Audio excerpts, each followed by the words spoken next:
Hi guys, so I've talked about this before where I was not going to comment on US politics.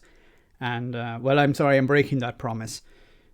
Now, this is Kyle Kilensky. He's a progressive YouTuber. He has a huge following, and he 99% of the time says things that I completely agree with.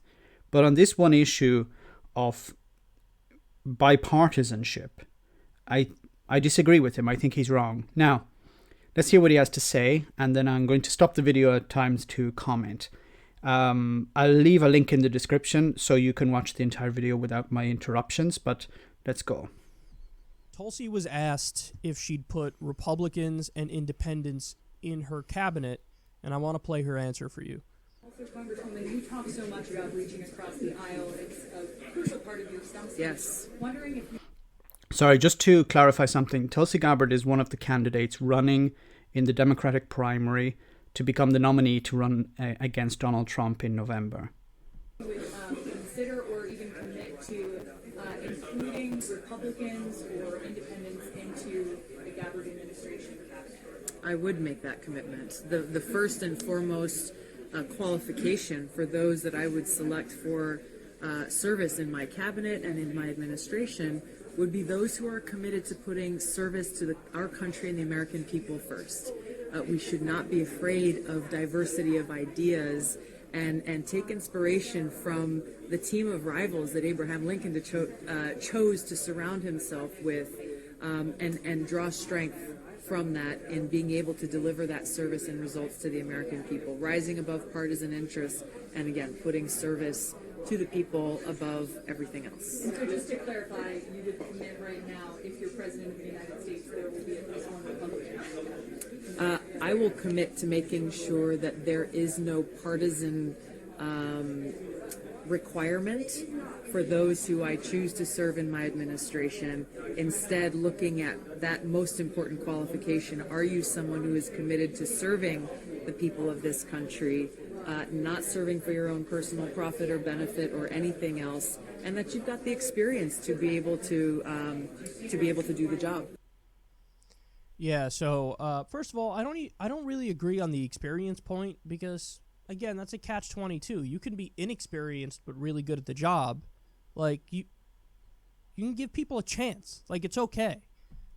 Okay, I'm just going to interrupt for a moment because I think the idea that experience is a qualifier or experience is a deal breaker, well, it doesn't make a lot of sense because, okay, imagine you want someone to run a ministry. So, you want someone to be the Secretary of Energy, okay, for example. Now, if they have had experience being a manager in a company or a director in a company, well, okay, that is something valuable. Let's put aside corruption and all of this for one moment and just look at, we have a candidate to become the Secretary of Energy or Secretary of Transportation or whatever, any secretarial position. So if you want someone to be the secretary and you have a candidate who has worked in a large organization, they know how to deal with people, they know how to organize projects and work and stuff like that, then I think that would be something valuable. I think it should be something required, actually. I'm not talking about that, as I said, let's keep the corruption to one side for a moment. We don't want people involved who are going to enrich themselves. But if somebody has worked in a larger organization and they feel, look, I would like to work in this administration because I feel passionate about working in the energy sector, or I feel passionate about climate change, and I have experience that I can bring to this organization, to this administration, I think that's a plus. Like, to say that, well, we shouldn't really care about experience, we should care more about ideology. But then you would hire people who don't know how to deal with large groups of people. You would hire people who don't know how to organize a project or organize a ministry. Because if you think about the Department of Energy or the Department of Defense, I know that the secretary at the top of it doesn't necessarily do all the heavy lifting. But if they have a position where they're good at dealing with people, they have experience of day-to-day, the day-to-day workings of a company, hiring people, dealing with contracts, dealing with the administrative work. But I think that's something positive. I wouldn't dismiss somebody because they have experience. The idea, you have to have experience. We're talking about politics here. Your experience is you live in this country and you have ideas to fix it. You don't have to have a long... But just having ideas is not going to fly because, for example, I could have lots of ideas, but if I'm not able to transmit those ideas, if I'm not able to organize people to implement those ideas, if I'm not able to convince people to do things, if I'm not able to organize projects or organize the department that I'm involved in or I'm in charge of, then it's going to be chaos. I'm not going to be able to implement my ideas because I'm not able to deal with people. List of look at all the places I've been and I've worked previously. So I think experience is overvalued a little bit, to be honest, and oftentimes the system is so corrupt that the people with experience are just more corrupt now. And the ones without experience are at least outsiders and they can bring a fresh perspective and not be as... So there is some value in what he's saying here, that, people who are outside the system are less likely to be corrupt. But I think if you want people in your administration and they passionately believe in a project or in something, then corruption won't be a problem. Normally the corruption is where there are people who are not passionate about something and they're in it for the money. You can pretty quickly understand what type of people they are. Corrupt. So I don't agree with the experience point. And I also don't agree with the thing about, I have no partisan requirement. Now, Biden said a similar thing. He was asked about, would you have maybe a Republican VP? And he was like, yeah, but I can't think of any right now. That was his reaction. And I don't agree with them. And I've never faulted Republicans, because if you ask Republicans that question, Republican politicians, they will give you the answer, no, I'm going to have a Republican for my VP. That's what they would say. Or my cabinet's going to be Republicans. You want to know why? I'm a Republican. You're voting for a Republican if you vote for me. So, and I don't fault them for that, because they're repping what they believe.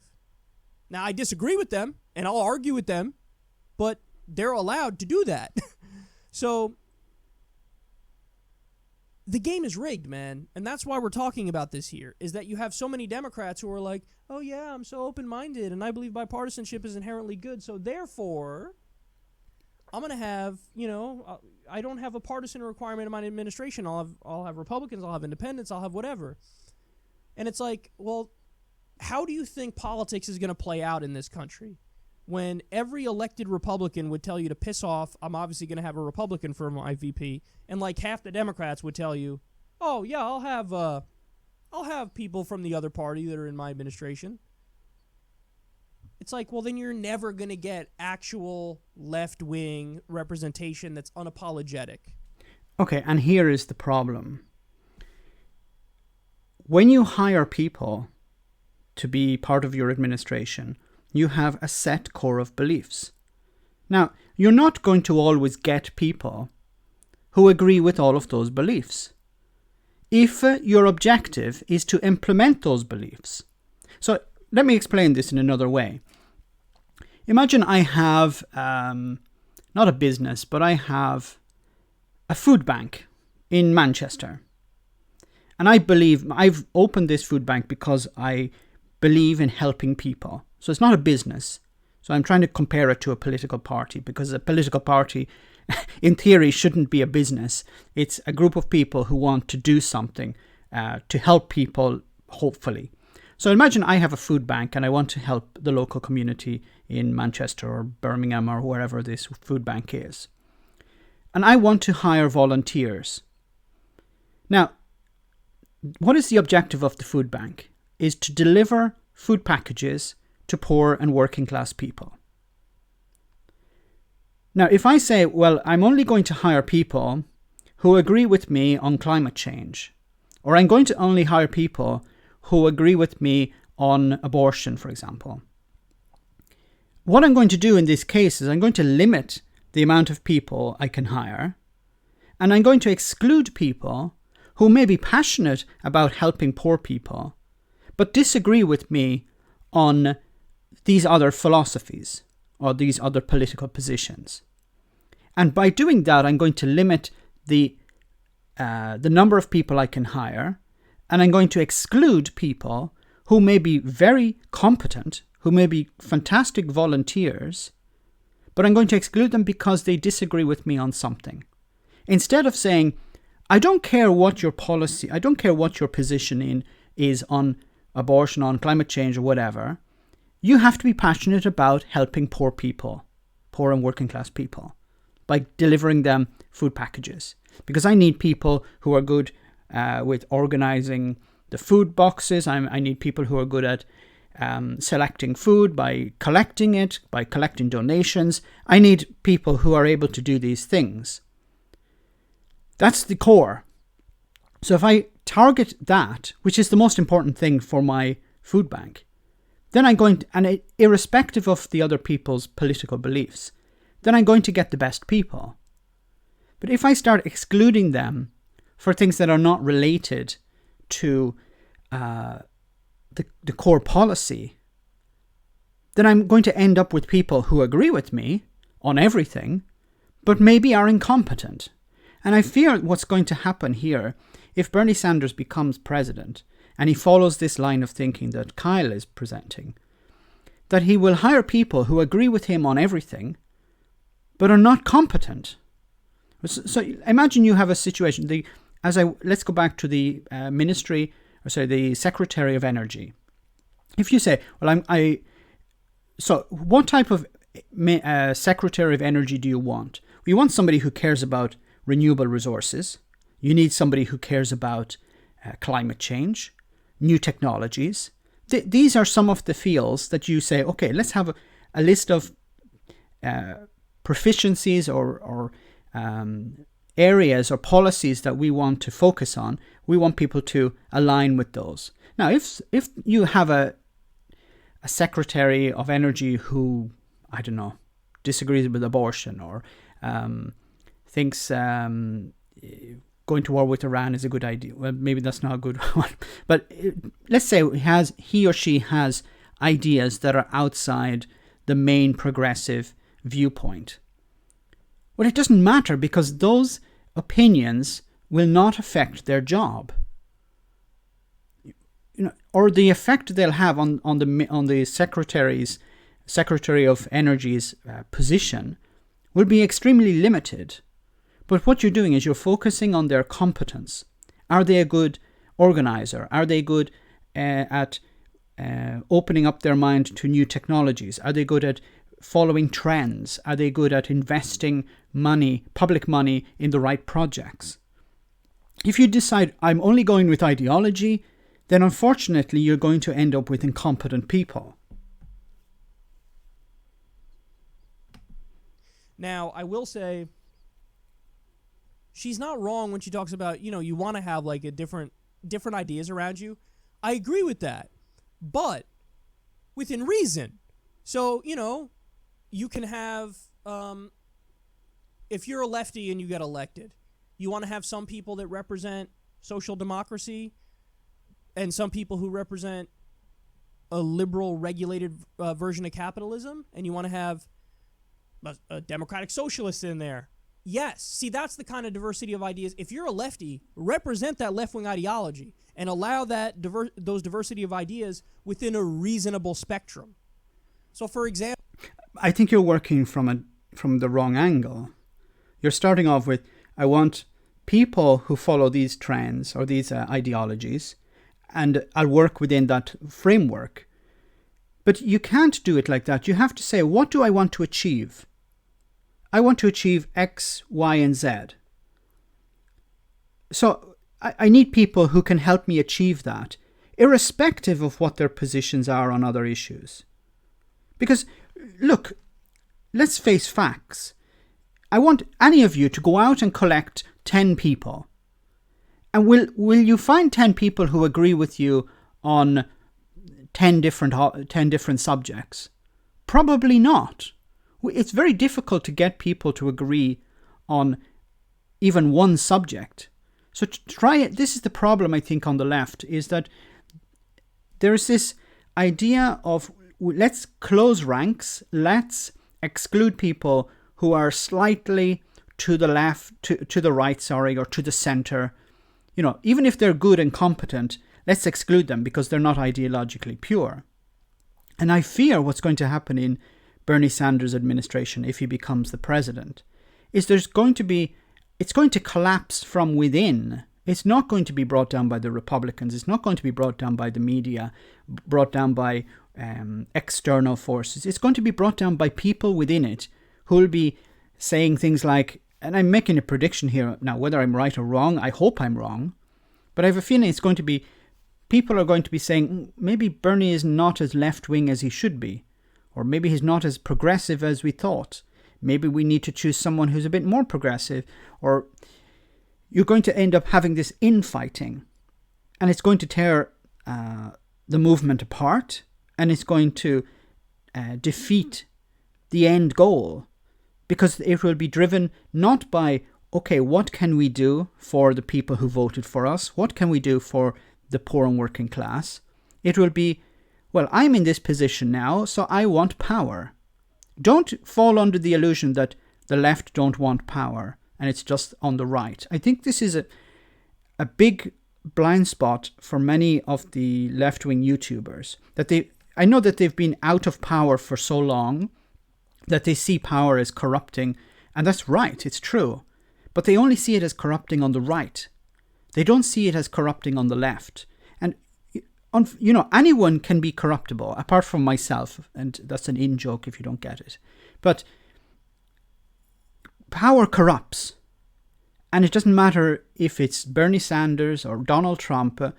If you give somebody a huge amount of power, it starts to eat away at them. And if it's not Bernie Sanders, it'd be probably someone within his administration who'd say, I'd like to be president. I'd like to be president, not because I want to help people, but because I want to be president.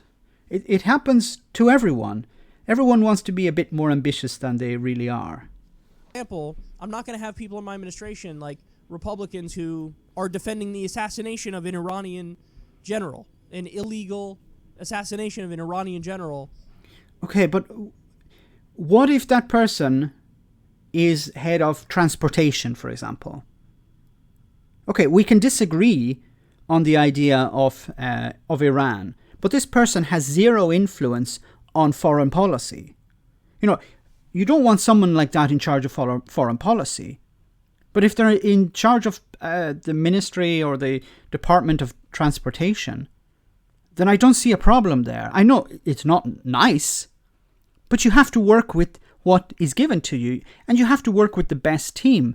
And many times, we disagree with people who we work with. But we work together to arrive at the end goal. I'd be more interested in having someone who agrees with the end goal than someone who agrees with me on peripheral issues. Based on no evidence whatsoever that there's an imminent threat. I'm not going to have people who are like, well, I'm anti-genocide. Well, I'm pro-genocide. Like, no. There are plenty of things that it's okay that they're non-negotiable. It's okay that they're not debatable. Medicare for all is not debatable. A living wage is not debatable. Ending the war. And that's okay. And I agree with you. But you can put people in charge of ministries or departments or whatever, or, you know, a spokesperson or something, who disagrees with you on these subjects. It's the issue is about power. Do you give power to people who disagree with you? No. On core issues. But if they disagree with you on peripheral issues, I'm sorry I don't mean this as an offense, that what happened in Iran is peripheral. But I'm talking about in the scope of the Department of Transportation or within the scope of the Department of Health. This is a non-issue. It should be a non-issue. Wars is not debatable. So, am I going to have a diversity of ideas where I have some people in there who are like, no, I think we shouldn't have universal health care? No, then your diversity of ideas are terrible. And I think he's been a bit disingenuous here, because I don't think Tulsi Gabbard believes that. I think Tulsi Gabbard is probably more on my side, where she believes, look, I have a set core of beliefs. I'm willing to welcome people in if they support those core beliefs. But if they have different opinions on other issues, I don't have a problem with that. So again, and this is a criticism I had of Tulsi previously, and people came after me for it. And it's like, well, where have you been if you don't think that this criticism I'm making is legitimate? She literally defended Ellen palling around with George W. Bush, the war criminal. And then they tried to, the media and Ellen was being dishonest. She was like, we should get along with people we disagree with. War crimes is not a disagreement. That's not a disagreement. Stop pretending like, snowflakes just can't agree to disagree. Look, on that, but this was not policy. Look, I understand the criticism. So if you're not familiar, Ellen is a celebrity, and she went to a ball game or something with George W. Bush. And they shared an ice cream or something like that, which I think was disgusting, considering who George W. Bush is and what he has done, and the destruction associated with him. So it was disgusting what she did. But Ellen is a celebrity. She's not a politician. Ellen wasn't voted in to do something. Ellen is a private individual. Now, we can agree or disagree with the merit of celebrities and their status and their political influence, but Ellen is not a politician. She was not voted in to do something. She's a private individual. If she wants to meet with George W. Bush, then there's nothing we can say about that, and we can't criticize that. We can criticize her as an individual for, it's bad taste, but it's not the same as a politician. And look, I'm not trying to defend Tulsi Gabbard overly here, but I think she's more pragmatic in this approach than Kyle is. War crimes are not just a disagreement. It's dishonest to act as such. And Tulsi defended Ellen on that. And I was like, oh, well, that's upsetting. Because it's again, I'll repeat it. It's the fetishization, again, that's a hard word to say, of bipartisanship. Bipartisanship is not inherently good. Bipartisanship can be good if you're doing bipartisanship on things that make sense, or it could be terrible. Let me tell you something. Every time that Washington deregulated Wall Street, the bills were bipartisan.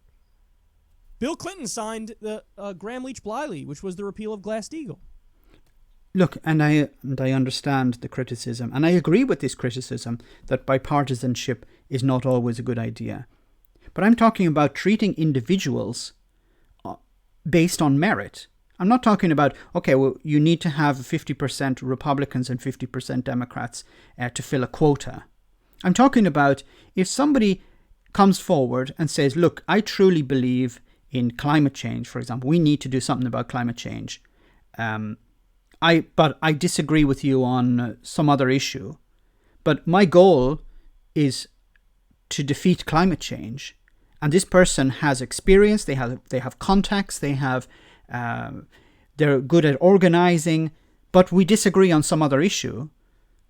Then yes, I'm going to accept this person in, because I'm going to overlook the other issue, because I want them to work and deliver on the goals that I care about.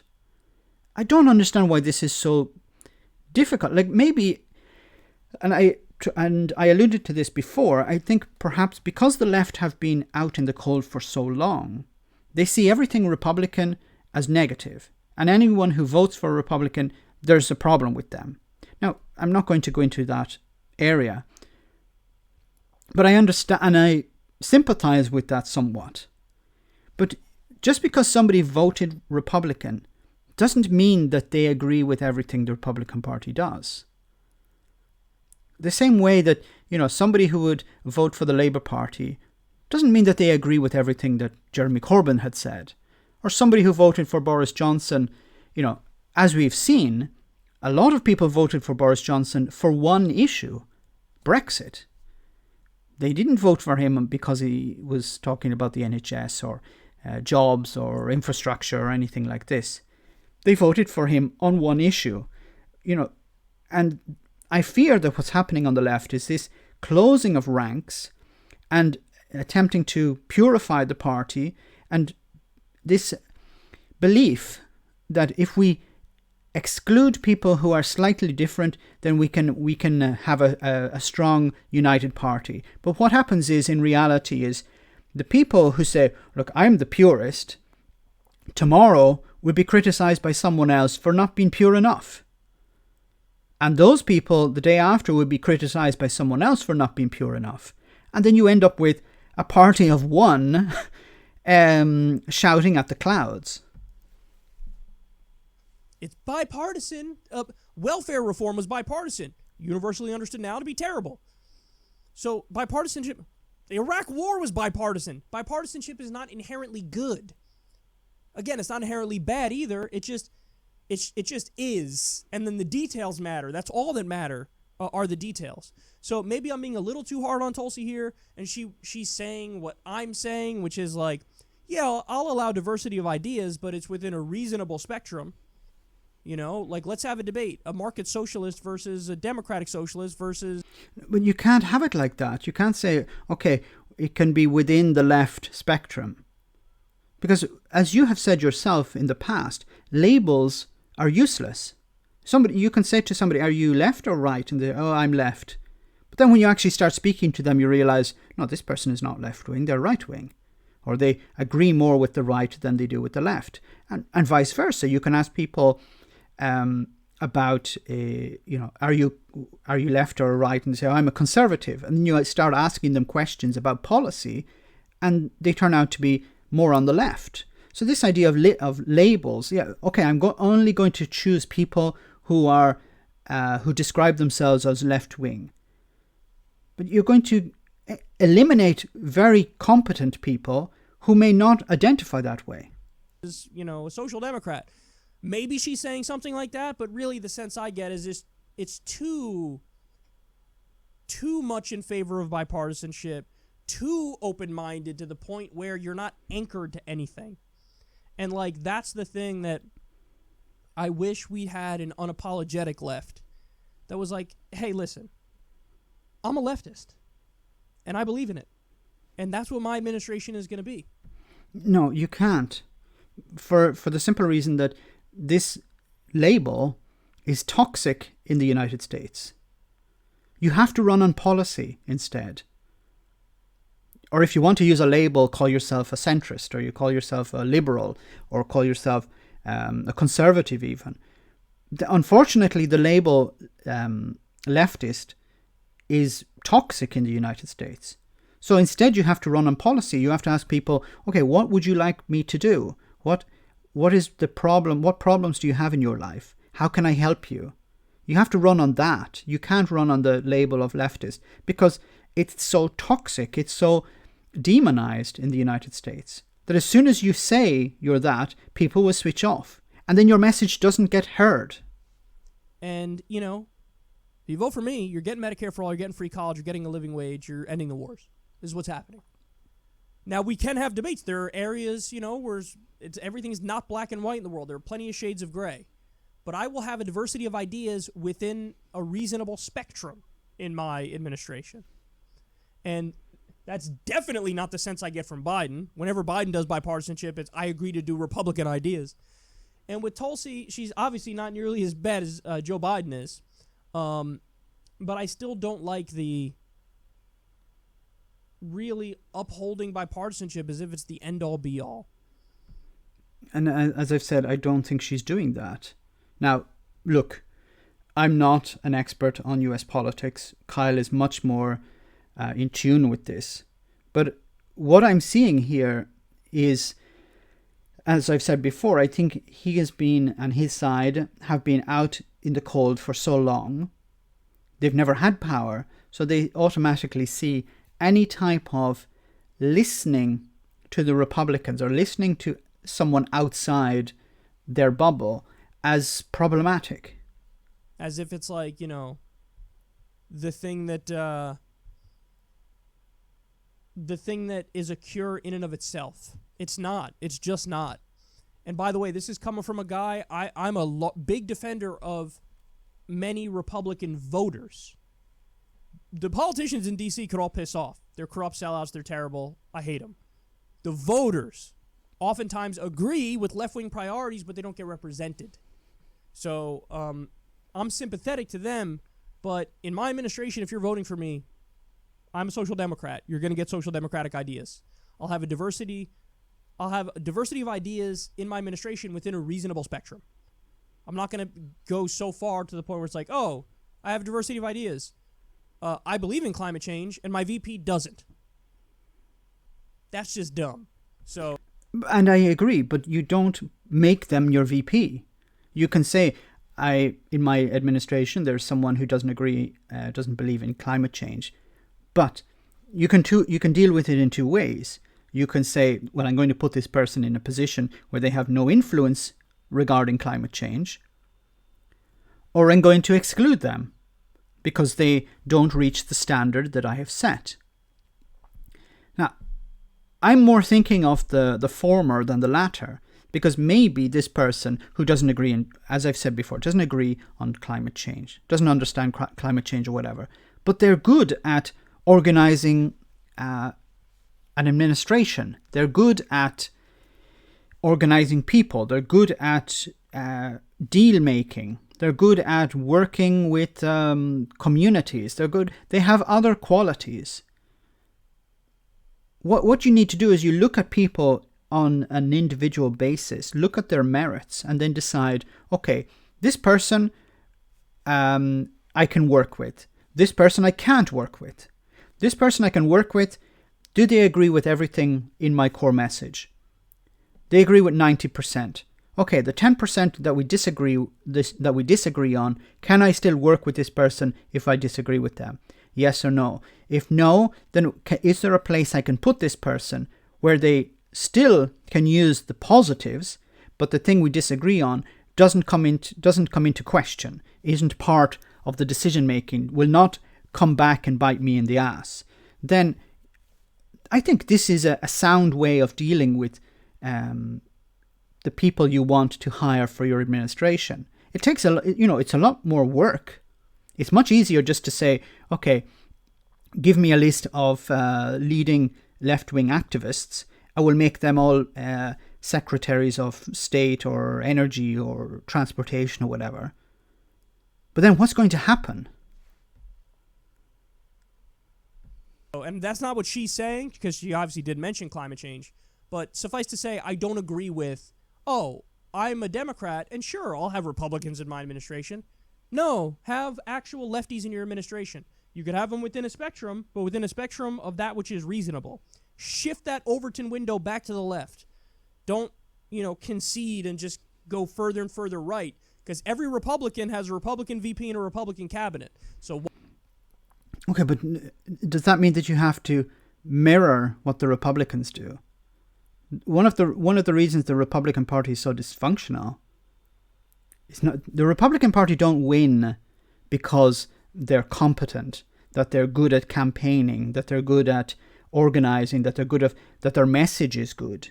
They win because they are able to manipulate, they're able to gerrymander, they're able to convince people not to vote for the other party. The Republican Party don't win. The Democrats lose. Donald Trump didn't win, in a sense. Hillary Clinton lost. And that's the problem here. But let's see what else. Why should the Democrats have a bunch of Republicans in their cabinet? No. Rep your ideology. Believe in your ideology. Fight for your ideology. That makes a hell of a lot more sense to me than going about it this way. Okay, sorry, it ended there. So, I think he's wrong here. Now, you can agree with me or disagree with me. So I'll end it here. So let me know in the comments, guys, if you agree with me or if you think Kyle is right here. Once again, I'm not an expert on US politics. He's much more in tune with American politics. He knows a lot more about it than I do, and maybe my criticisms are not valid. But I still think that, be it in the United States, be it in the UK, be it in Europe, when you're organizing a group of people, and it doesn't have to be political. Let's go back to my analogy of the food bank. If you're organizing a group of people, you don't have to agree with them on everything. But you must agree with them on the core goal of your project or your food bank or whatever it is. Those core beliefs must be respected, must be agreed on. If people disagree with you on other issues, peripheral issues, then I don't see it really as a problem. Because, in our towns, in our cities, in our communities, sometimes we have to work together with people who we don't agree with. But we are given a goal and we attempt to work together on that goal. Once again, let me know in the comments if you agree or disagree with me, or if you agree with Kyle or disagree with Kyle. Thanks.